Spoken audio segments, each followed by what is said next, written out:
Muito bem, meus irmãos, podem abrindo as suas Bíblias no texto que o irmão Júnior leu, capítulo 2 de Efésios. Nós iremos continuar a nossa exposição aqui em Efésios, capítulo 2. Iremos nos concentrar hoje nos versículos 4 a 10.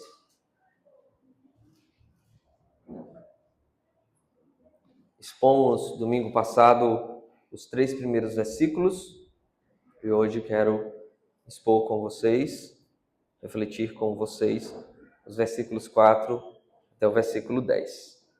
Efésios capítulo 2.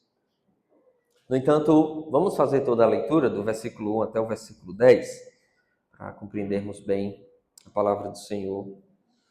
E eu queria convidar você a ler comigo, tá bom? Na versão ARA, se você tem uma versão diferente e quiser acompanhar, você pode acompanhar aqui no telão. E vamos então fazer a leitura todo mundo juntos, tá bom?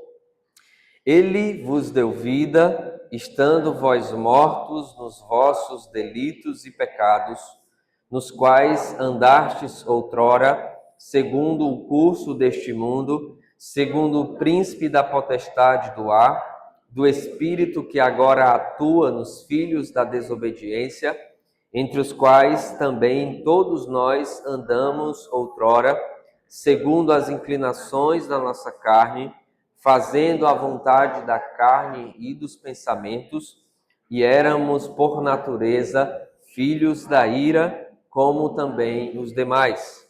Mas Deus, sendo rico em misericórdia, por causa do grande amor com que nos amou, e estando nós mortos em nossos delitos, nos deu vida juntamente com Cristo. Pela graça sois salvos. Juntamente com Ele, nos ressuscitou e nos fez assentar nos lugares celestiais em Cristo Jesus, para mostrar nos séculos vindouros a suprema riqueza da sua graça em bondade para conosco em Cristo Jesus. Porque pela graça sois salvos, mediante a fé, e isto não vem de vós, é dom de Deus, não de obras, para que ninguém se glorie, pois somos feituras dele, criados em Cristo Jesus para as boas obras, as quais Deus de antemão preparou para que andássemos nelas. Vamos orar? Vamos pedir a direção do nosso Deus para esse momento. Querido Deus, nós estamos diante da Tua palavra, poderosa, santa, que é o Teu poder para a salvação, para a edificação, para a correção, para a educação. Nos ajuda então, Senhor, a atender a Tua voz, nos ajuda a ouvi-la e obedecê-la. Que o Senhor, de alguma maneira, possa aplicar ao nosso coração aquilo que o pastor não saberá aplicar, que o Teu Espírito, que conhece e sonda cada coração, possa fazer habitar ricamente a Tua palavra em nós. Nós Te louvamos, Te pedimos as Tuas bênçãos para esse momento. Em nome de Jesus Cristo. Amém.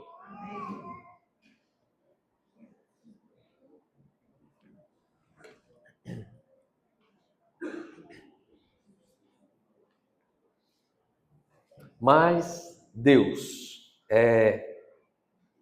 o início do versículo 4, e é o tema da nossa pregação de hoje. Mas Deus. O apóstolo Paulo, depois de revelar, irmãos, a terrível e deplorável condição da humanidade alheia à vida de Deus, seres humanos não regenerados, distantes de Deus, o apóstolo Paulo mostra a graciosa obra ou o gracioso ato de Deus em resgatar pecadores imerecidos da sua condição de mortos em seus delitos e pecados, em seu estado de rebelião contra Deus, para uma condição de salvos, de redimidos, de transformados. E é costume do apóstolo Paulo, em muitas de suas cartas, demonstrar a pecaminosidade do ser humano alheio a Deus, a fim de que haja uma percepção real de sua necessidade de ser resgatado dessa condição de alienação a Deus, de sua condição deplorável, e levar os seus leitores a uma atitude de gratidão àquele que é o único que pode e que pôde nos livrar dessa terrível condição. O apóstolo Paulo traz essas reflexões ou essas afirmações a respeito da condição da natureza humana, a fim de que haja louvor, ações de graças por quem Deus é, pela obra redentora de Deus, pela sua maravilhosa graça, por sua infinita misericórdia. As Escrituras revelam como o ser humano é essencialmente. As Escrituras revelam como o ser humano é em seu estado natural, e entenda estado natural aqui como o estado antes de ser alcançado pela graça de Deus. O seu estado antes de ser redimido por Deus. As Escrituras revelam como o ser humano realmente é em seu estado natural, morto em seus delitos e pecados. E assim como um médico que descobre doenças terminais em alguém, no paciente, e que por ser um médico e se for um médico sincero, ele deve comunicar ao paciente a sua condição terminal, a fim de que ele possa propor soluções para o problema. Talvez não a solução definitiva, mas soluções que possam aliviar as dores, os problemas e, quem sabe, até trazer cura. As Escrituras são como um diagnóstico, portanto, e um diagnóstico deplorável do ser humano, a fim de que o ser humano encontre em Deus a solução para o seu problema mortal, o pecado. Então, assim como um médico que tem cuidado dos seus pacientes e que quando descobre doenças terríveis, ele tem que revelar essas doenças para que o paciente possa se cuidar, buscar a solução ou oferecer a solução. As Escrituras, como um espelho, reflete quem de fato somos e como estamos sem Deus. Como o pecador está sem Deus. Como ele é alheio à vida de Deus. Que estado ele se encontra. E nós vimos nos versículos 3, do versículo 1 até o versículo 3, que a condição do pecador é uma condição de morte. Uma condição de morte. Paulo faz isso também. Ele revela de modo preciso o diagnóstico terrível do ser humano. Mas ele não deixa os pacientes sem a solução para os seus problemas. No versículo 4, ele revela a solução para o problema da humanidade. Paulo começa o versículo 4, portanto, com uma conjunção adversativa ou mas, revelando para nós que nem tudo está perdido. Que a história da humanidade não se encerra no versículo 3. Há uma luz no fim do túnel, por assim dizer. O versículo 4, então, mas Deus revela, portanto, esperança para o homem pecador. Por mais que o pecador esteja neste estado de rebelião, não ignorante, mas consciente, deliberada, contra Deus, morto em seus delitos e pecados, morto mais andando e sendo conduzido, como nós vimos no domingo passado, ainda assim as Escrituras revelam como Deus é cheio de graça e bondade. O apóstolo Paulo também revela um importante contraste aqui. O contraste entre essa condição deplorável, desesperadora e perdida do ser humano, alheio à vida de Deus, em pecado, por causa do pecado, e um Deus que é infinito em misericórdia, um Deus que é rico em misericórdia e grande em amor. Paulo então começa o versículo 4 dizendo: mas Deus, sendo rico em misericórdia. Essa expressão rico em misericórdia ou misericórdia aponta para uma fonte abundante, infinita, inesgotável, transbordante de misericórdia em Deus. A misericórdia faz parte do caráter de Deus. A misericórdia de Deus é a sua compaixão para com pecadores indignos e merecidos da sua graça e não dar a estes pecadores rebeldes aquilo que eles merecem. A misericórdia de Deus é o ato de Deus não dar ao pecador o que ele merece por direito. Então, quando você diz para alguém, Deus lhe pague, não fale mais isso não, tá? Porque se Deus pagar o que nós devemos, se nós pagarmos o que nós devemos, ou se Deus nos dá o que nós merecemos, nós estamos perdidos. A misericórdia de Deus vem, portanto, para revelar essa grandeza, essa fonte infinita de bondade em Deus não dar ao pecador aquilo que ele merece.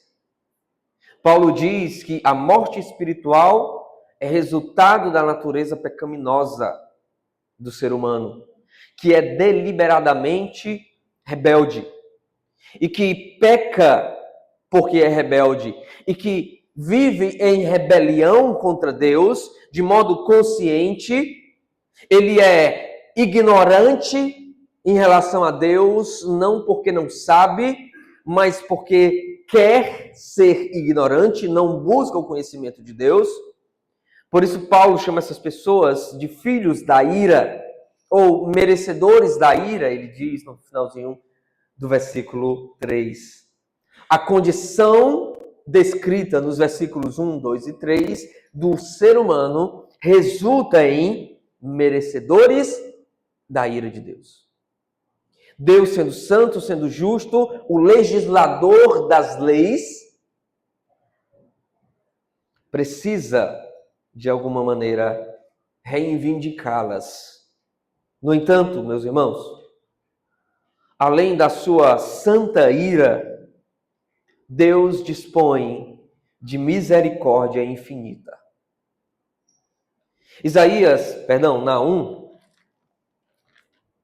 Naum é um livro lá no finalzinho,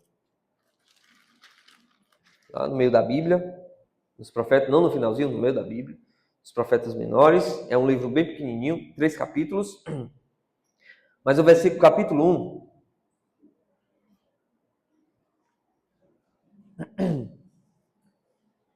Naum,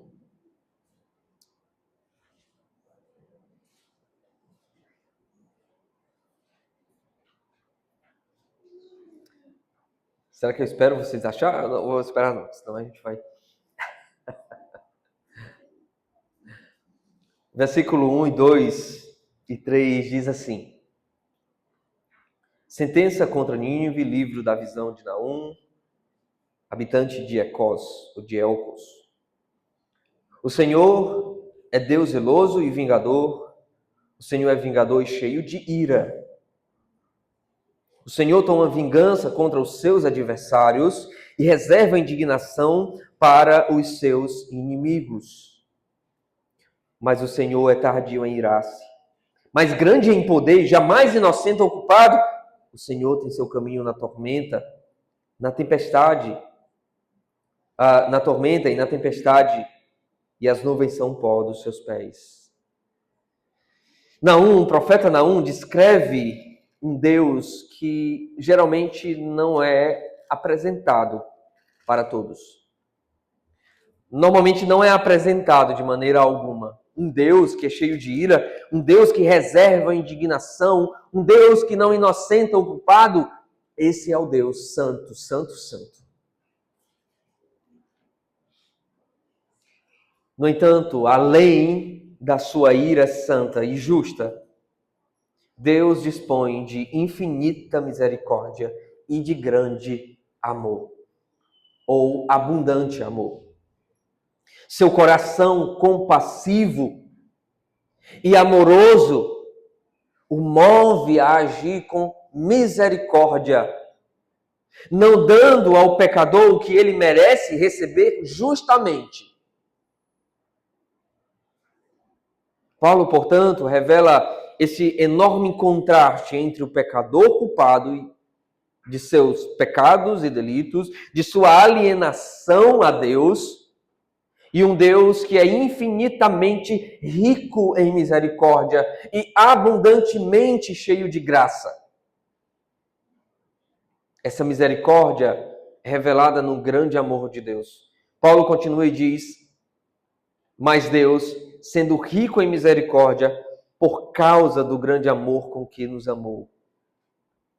Paulo lembra os seus leitores aqui da grande demonstração do amor de Deus.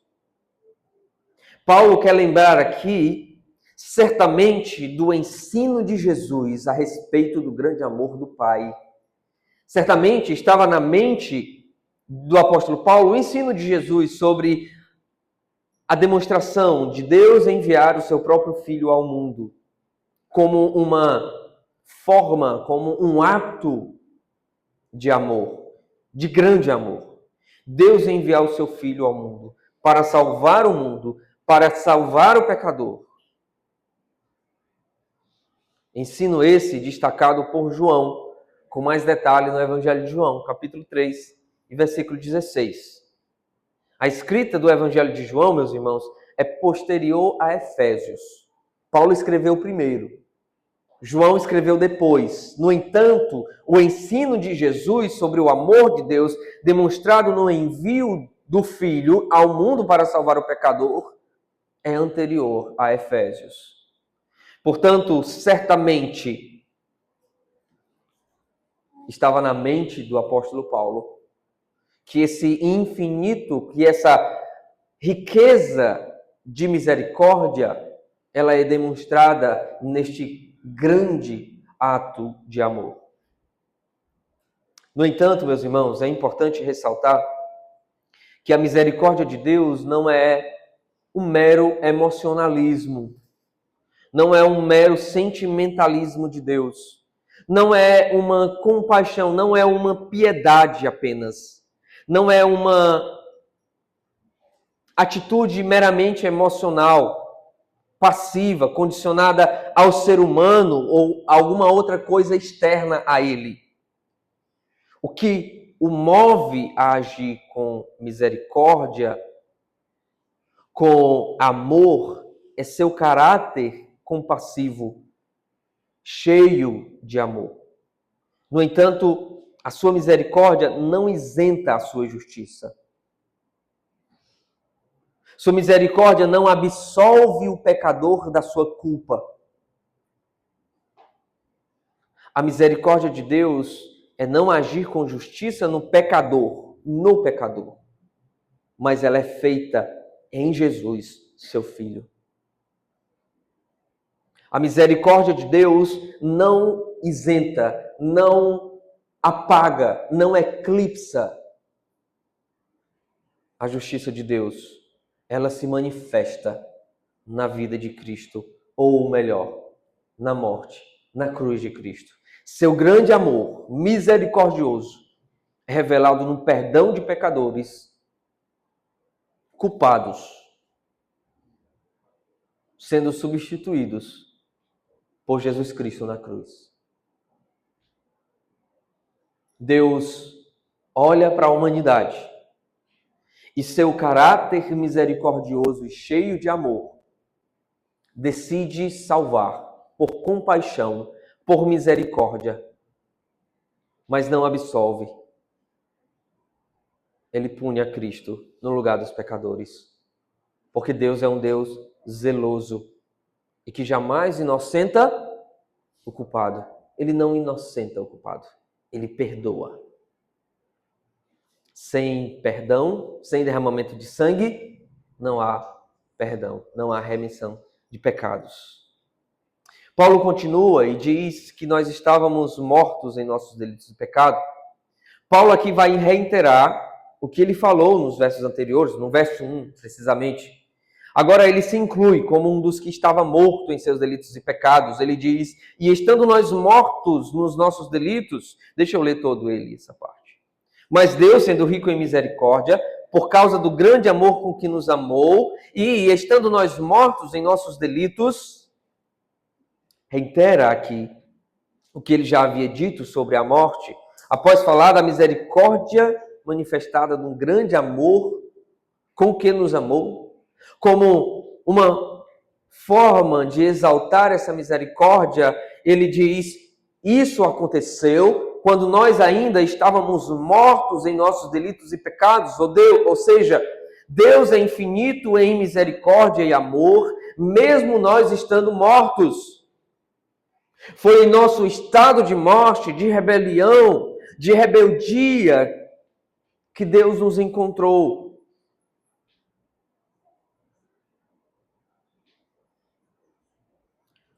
O que nós sentimos com rebeldes?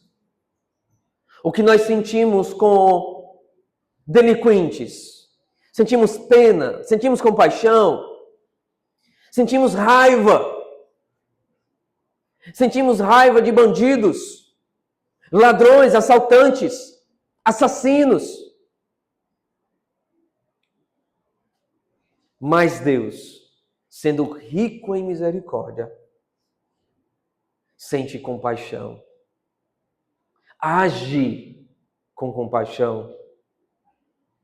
Foi nesse estado de morte que Ele nos encontrou. Sua misericórdia não nos encontrou em pobreza financeira, em um estado de doença física, acamados, mas mortos em nossos delitos. Romanos capítulo 5, versículo 8 diz, mas Deus prova o seu próprio amor para conosco, pelo fato de ter Cristo morrido por nós, sendo nós ainda pecadores. O fato de que Deus nos encontra nessa condição de pecadores rebeldes, que merece a ira de Deus, que são passivos da ira de Deus, é demonstrar essa misericórdia revelada num grande amor em enviar Jesus Cristo por nós e em nosso lugar. Essa misericórdia revelada no seu grande amor é manifesto de algumas maneiras aqui. Eu não vou dizer quantas não, senão você vai ficar com medo aí de quantas coisas ainda eu vou dizer, né? Mas nós temos tempo. Essa misericórdia amorosa se manifesta em Cristo, em Deus, nos dando vida. Ele diz, estando nós mortos em nossos delitos, nos deu vida juntamente com Cristo. Pela graça sois salvos, e juntamente com Ele nos ressuscitou. Paulo começa descrevendo aqui a manifestação da misericórdia de Deus e o seu grande amor no ato de nos dar vida, de dar vida a mortos. Essa vida que Paulo se refere aqui certamente não é a vida física. Nós já recebemos, os mortos receberam a vida terrena, por assim dizer. Mas estavam mortos espiritualmente e, portanto, essa vida não é nem a vida futura, a ressurreição futura, mas a vida espiritual, a ressurreição espiritual, a nova vida. A vida espiritual, a qual não havia em nós, porque estávamos mortos. Não havia fôlego de vida espiritual em nós. E da mesma forma como Deus sopra nas narinas do homem para lhe dar fôlego de vida e assim ele ser alma vivente, Deus sopra em nossas vidas por meio do Espírito Santo para que nós tenhamos vida espiritual. Perceba que Paulo une nossa ressurreição, a nossa nova vida espiritual a Jesus Cristo. Ele diz, nos deu vida juntamente com Cristo pela graça somos salvos e juntamente com ele nos ressuscitou. Um dos grandes ensinos do cristianismo, do evangelho, é a nossa união com Cristo. Ou seja, o que distingue, de fato, o povo de Deus de qualquer outro grupo não é a admiração por Jesus, não é a reverência por Jesus, não é a adoração, isso também, mas a nossa união com Ele, a nossa união com Cristo. A teologia chama essa doutrina de união mística. Apesar desse nome místico causar estranheza, parecer algo estranho, ele não se refere a alguma experiência esotérica, né, alguma coisa desse tipo aí, mas a uma realidade espiritual. Místico no sentido de que é misterioso, porque nós não conseguimos discernir ou decifrar essas coisas com os nossos olhos, com as nossas percepções, com os nossos sentidos naturais. No entanto, isso é real. A união mística é a obra do Espírito Santo, pela qual o crente é realmente unido a Cristo, se tornando um com Cristo de modo espiritual, vital, Ele que nos dá vida e inseparável, participando de tudo que Cristo é e tudo que Cristo fez em favor do seu povo. Tudo que Cristo fez, tudo que Cristo é, tudo que Cristo passou, o povo dele está passando tudo isso. Recebe isso. Lembram quando Paulo, que era chamado de Saulo ainda, ele se depara com uma grande luz enquanto está indo perseguindo os do caminho, os discípulos de Jesus? E Jesus Cristo disse: Saulo, Saulo, depois de aparecer. Depois de Saulo cair numa luz, Jesus diz: Saulo, Saulo, por que tu me persegues? Por que Jesus Cristo diz: tu me persegues? Se Paulo estava perseguindo os do caminho, os discípulos de Jesus. É porque o povo de Jesus é um com Jesus. Paulo fala muito sobre isso em Romanos. Por exemplo, Romanos capítulo 8, um dos textos que nós memorizamos, versículo 17. Romanos capítulo 8, versículo 17, diz... Romanos 8, 17 diz: ora, se somos filhos, somos também herdeiros, herdeiros de Deus e co-herdeiros com Cristo. Se com Ele sofremos, também com Ele seremos glorificados. Se com Cristo sofremos, também seremos glorificados. Se participamos das bênçãos de Cristo, participamos também do sofrimento de Cristo. E Paulo diz, olha, eu me alegro porque eu participo do sofrimento de Cristo, que ainda resta na minha carne. Porque aqui estou ainda. Enquanto eu estou aqui nessa terra sofrendo pelo Evangelho, pelo nome de Cristo, eu estou sofrendo aquilo que Cristo sofreu. E ainda permanecerei aqui, sofrendo por Cristo, com Cristo. E aí Paulo diz, se nós sofremos com Cristo, com Ele também seremos glorificados. As glórias, as honras, as bênçãos serão nossas. Sendo assim, meus irmãos, nós podemos compreender melhor o que Paulo quer dizer com vivos juntamente com Cristo. Paulo está refletindo aqui sobre a eficácia da fé na ressurreição de Cristo. Ou seja, para termos vida espiritual, nós precisamos crer que aquilo que Cristo fez foi em meu lugar. Assim como Cristo ressuscitou Cristo, nós também ressuscitaremos. Fomos vivificados espiritualmente, assim como Cristo foi ressuscitado. Não somos mais zumbis, estamos vivos e conscientes das realidades espirituais, as quais nos cercam. Estamos conscientes das realidades das muitas bênçãos, infinitas bênçãos, que o apóstolo Paulo descreve no capítulo 1 de Efésios, no versículo 3. Bendito Deus e Pai de nosso Senhor Jesus Cristo, que nos tem abençoado com toda sorte de bênçãos espiritual nas regiões celestiais em Cristo. Essa ressurreição ou vida nova espiritual não pode ficar no aspecto espiritual, subjetivo. Ela tem efeitos práticos em nossas vidas.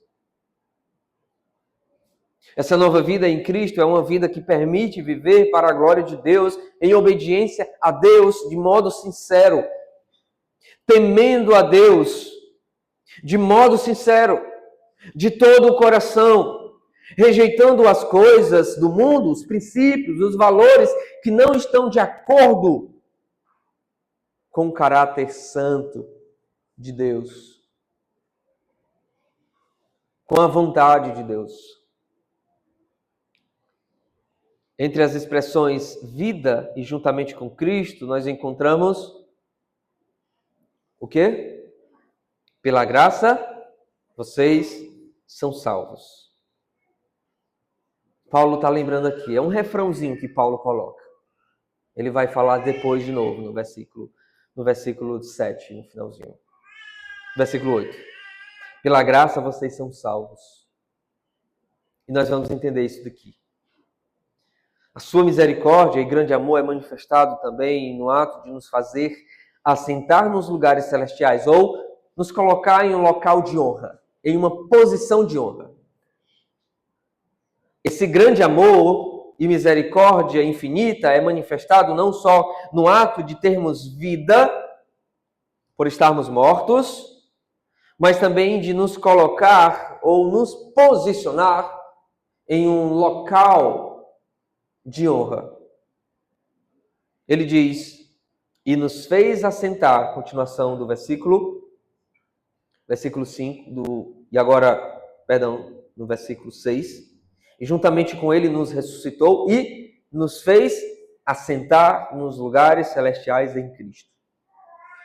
O que Paulo nos diz aqui é que não só saímos da sepultura e fomos ressuscitados, nós temos vida nova, mas também fomos exaltados com Cristo. Porque estamos unidos a Cristo, lembram? Somos exaltados com Ele porque Cristo foi exaltado. Cristo foi colocado no lugar de honra ao ressuscitar dentre os mortos e ascender aos céus diante dos discípulos. Agora nos assentamos com Ele nas regiões celestiais, acima de todo principado e potestade, um lugar de honra. Mas um lugar que também nos assegura de que os principados e potestades, os poderes deste mundo, o príncipe da potestade do ar, os espíritos que agora atuam nos filhos da desobediência, andam longe de nós, não podem mais nos controlar. Por causa de Cristo, nós compartilhamos, meus irmãos, o status de vitória de Cristo contra o pecado. E todos os poderes espirituais que nos cercavam, que nos aprisionavam, que nos pressionavam, pelos quais éramos guiados, éramos conduzidos voluntariamente, porque gostávamos. O lugar de honra é porque é um lugar elevado. É onde Cristo está. Mas é um lugar de segurança contra tudo aquilo que poderia nos arrebatar. Mas o direito de receber essa posição elevada, de honra, ela não acontece aqui. No entanto, ela é assegurada. Nós já experimentamos realidades desta posição de honra diante de Deus. Os nossos nomes estão escritos nos registros celestiais. É lá que nossos interesses estão. Pensai nas coisas do alto, Colossenses capítulo 3. Não as que são aqui da terra. Somos governados por normas, por leis celestes.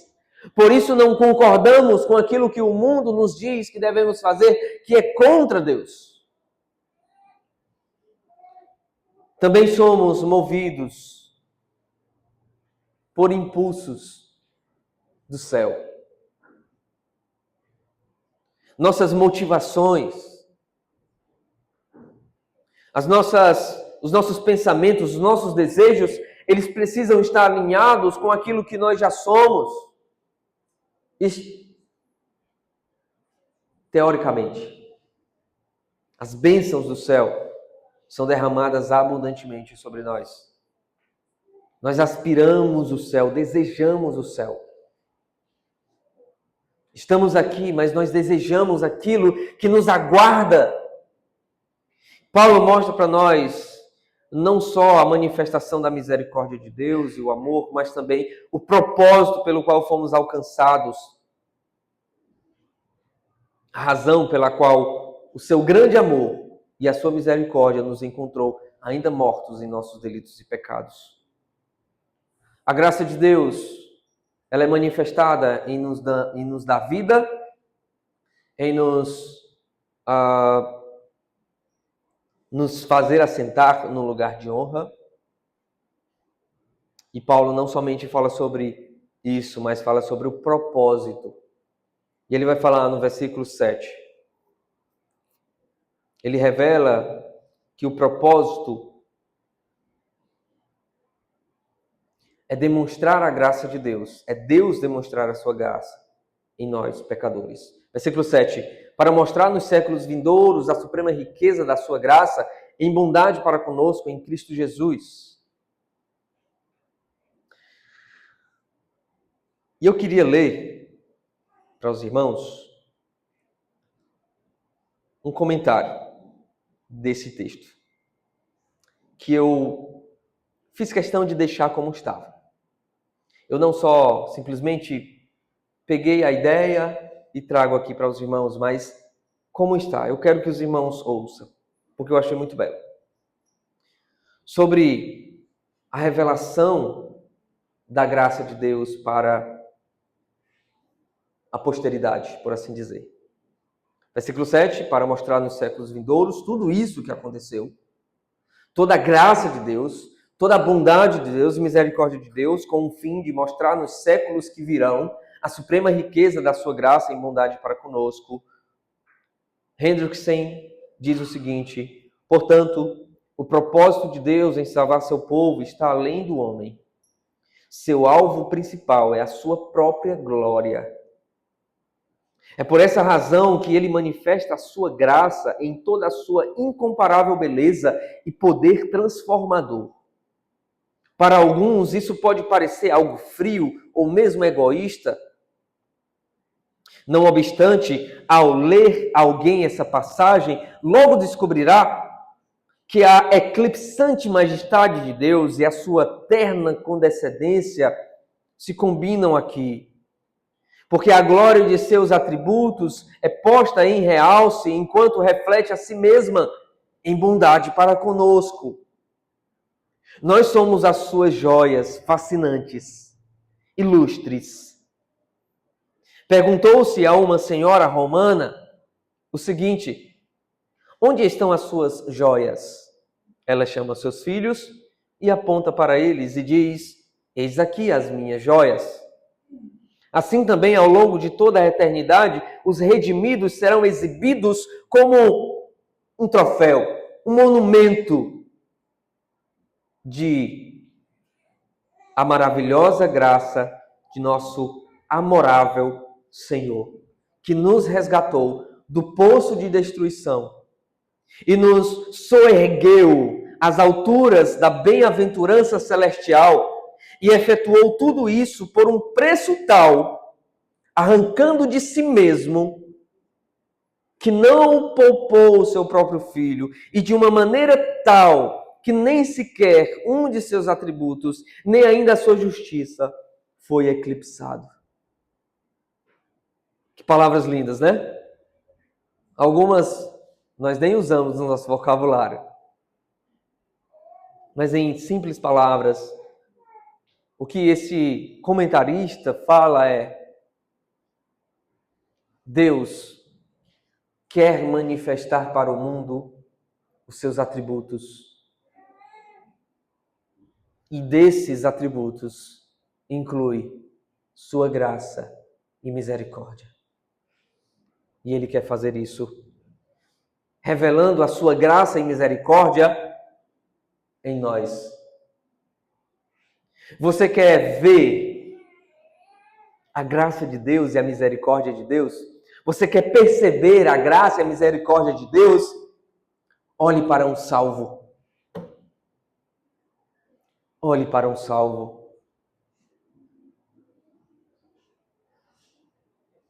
Olhe para o que Deus fez. Olha como Deus teve misericórdia. Olha como Deus agiu de maneira tal que este nem merecia. Mas veja o grande amor de Deus.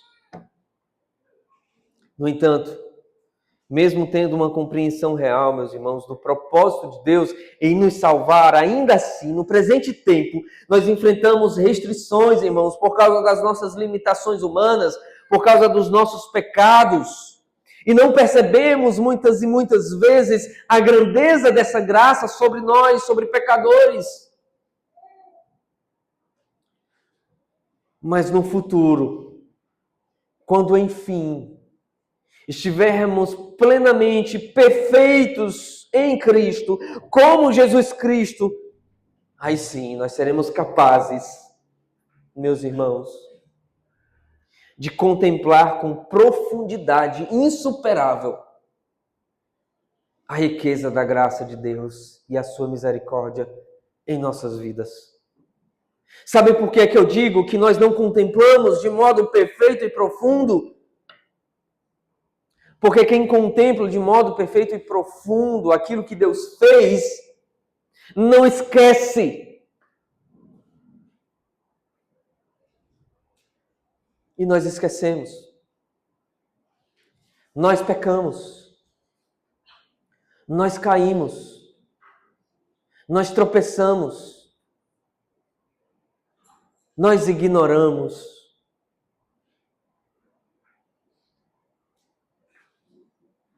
Paulo não quer deixar nenhuma lacuna. Paulo não quer deixar nenhuma lacuna aqui. E revela para nós não somente a manifestação da infinita misericórdia de Deus e seu amor, não somente esse propósito magnífico pelo qual fomos salvos, revelar a bondade, graça de Deus e misericórdia ao mundo e a nós mesmos. Mas ele nos fala da causa pela qual tudo isso foi possível. Versículo 8. Porque pela graça sois salvos, mediante a fé, e isto não vem de vós, é presente de Deus. Nada disso que acabamos de ouvir, nada, absolutamente nada, tem sequer algum mérito seu, do ser humano. Nada, absolutamente nada, o homem fez para ajudar a Deus a alcançar essas graças que acabamos de ouvir. Nada. Porque ele estava morto em seus delitos e pecados. Não levantamos sequer uma palha para recebermos essas graças. Paulo nos diz que tudo é pela graça, é de graça. E se não fosse de graça, era dívida. Ele fala em Gálatas. De graça. A salvação, ela é conquistada pela graça, de graça. O que Paulo está dizendo é que o pecador é salvo da condição de morto somente pela graciosa obra e soberania absoluta de Deus, imerecidamente. Mas, pastor, a Bíblia diz aqui que tem a fé. Mas se você continua lendo, você percebe que nem isso vem de vós. É dom de Deus. Esse isto aqui inclui a graça e a fé. Isto não vem de vós. É dom de Deus. Toda a obra da salvação é dom de Deus. A fé, essa fé que é o instrumento, por assim dizer, pela qual todas essas realidades da salvação são aplicadas a nós, os seres humanos, é dada por Deus, é presente. É a convicção de que a obra de Cristo na cruz foi real e foi feita por mim e em meu lugar. E eu entendo e aceito essa grandiosa obra com fé, com convicção de que Jesus Cristo é real, de que a morte de Cristo foi real, e não somente isso, foi por mim em meu lugar. Eu compreendo pela fé que eu estava morto em meus delitos e pecados e não tinha condição nenhuma de eu ir até Deus. Mas Deus me dá a fé. E eu creio. E eu tenho convicção. Essa fé é o convencimento que o Espírito Santo gera no pecador. É a convicção de que eu posso e devo acreditar nesses relatos a respeito de Jesus Cristo e da graça de Deus. Eu internalizo isso no meu coração e o abraço como a razão da minha vida. Como uma boia que eu me asseguro que sem ela eu não posso flutuar, eu morreria. A fé me ajuda a compreender com convicção que aquele Jesus na cruz é real. E ele morreu para pagar a minha dívida e sofreu a ira que eu merecia. A salvação, portanto, não pode ser pelas obras. Não é pelo que você faz, não é pelo que você deixa de fazer. E Paulo reitera isso no versículo 9. Não de obras. Para quê? Porque quem é que deve ser glorificado? O único é Deus. Quem manifestará nos tempos vindouros a suprema riqueza da sua bondade para conosco? É Deus. A sua glória será manifestada em bondade para conosco.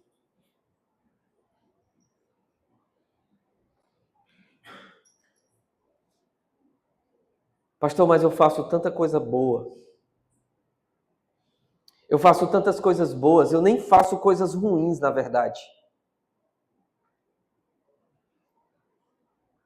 Mas não é por isso que você vai ser salvo. O máximo que isso vai te levar é para o inferno.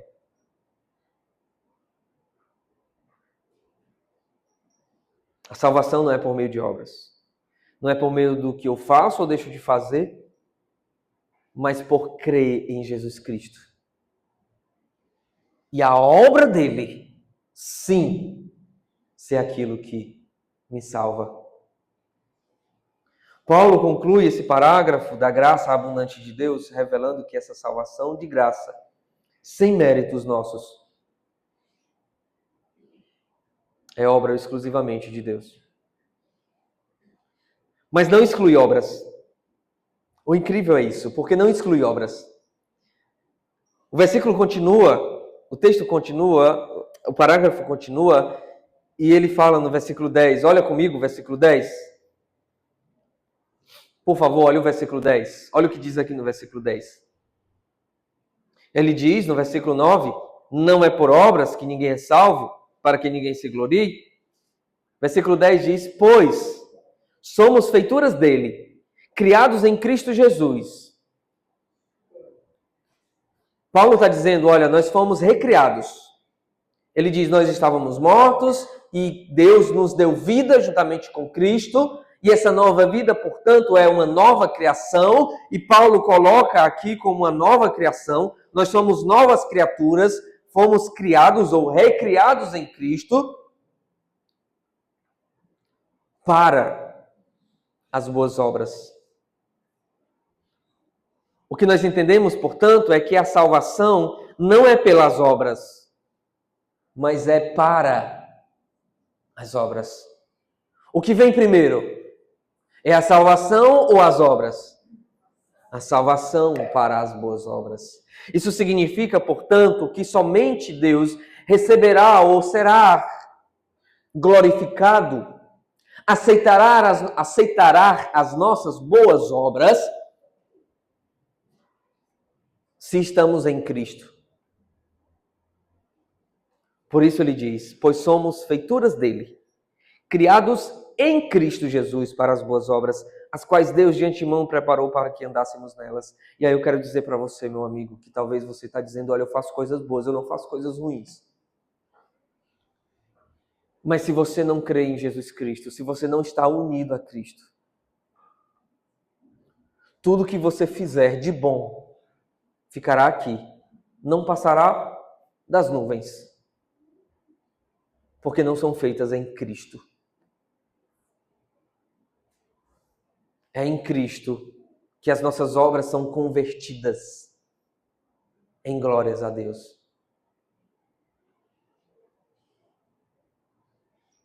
É como se Cristo estivesse fazendo as obras que eu faço, porque eu estou unido a Cristo.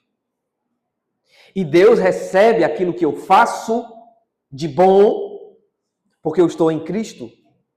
Estão entendendo? Então a salvação não exclui as obras. Nós fomos chamados para as boas obras. Deus as preparou. Ou seja, Deus tem aquilo que nós precisamos fazer para a glória dele. E aí Paulo diz, portanto, quer comais, quer bebais, ou façais outra coisa qualquer, fazei tudo para a glória de Deus.